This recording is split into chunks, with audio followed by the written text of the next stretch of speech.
మొన్ననేమో నేను మారిన party Congress party విధానాలు నచ్చి మారినా అని చెప్పిన ఎమ్మెల్యే నిన్న మొన్నటి నుంచి నేను బీఆర్ఎస్ పార్టీలోనే ఉన్నా, నేను ఎక్కడికి పోలే, 10 మంది ఇక మాకు తప్పది పదవి గండం పోయితుంది మా పదవి అని చెప్పి కొత్త రాగం ఎత్తుకున్నారు.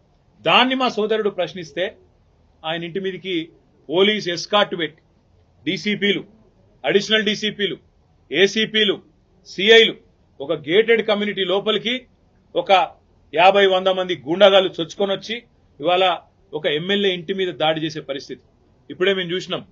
ఎమ్మెల్యే గారి ఇంటి మీద దాడి చేయడమే కాదు, వారి ఇంట్లో ఉండే పెద్దలు, వారి తల్లిదండ్రులు వచ్చినప్పుడు కానీ లేదా వారి మామగారు వచ్చినప్పుడు కానీ ఉండే రూమ్, ఆ రూమ్ మీద మొత్తం అద్దాలు బలగొట్టింది.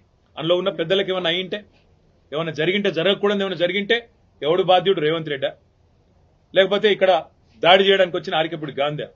ఈ రకమైన గూండాగిరి, ఈ రకమైన దౌర్భాగ్యం హైదరాబాద్ 10 ఏళ్లలో ఎన్నడూ లేదు.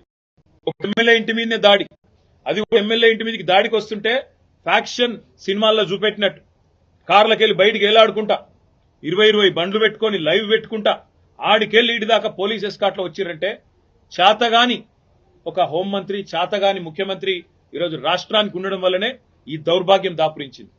అసలు రేవంత్ రెడ్డి నేను అడుగుతా ఉన్నా, నువ్వు ముఖ్యమంత్రివేనా? అసలు నీకు అర్హత ఉందా?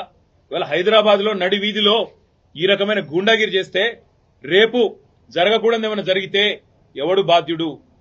నువ్వా, నీ ప్రభుత్వమా, నీ డీజీపా? ఎవరు తీసుకుంటారని నేను అడుగుతా ఉన్నా.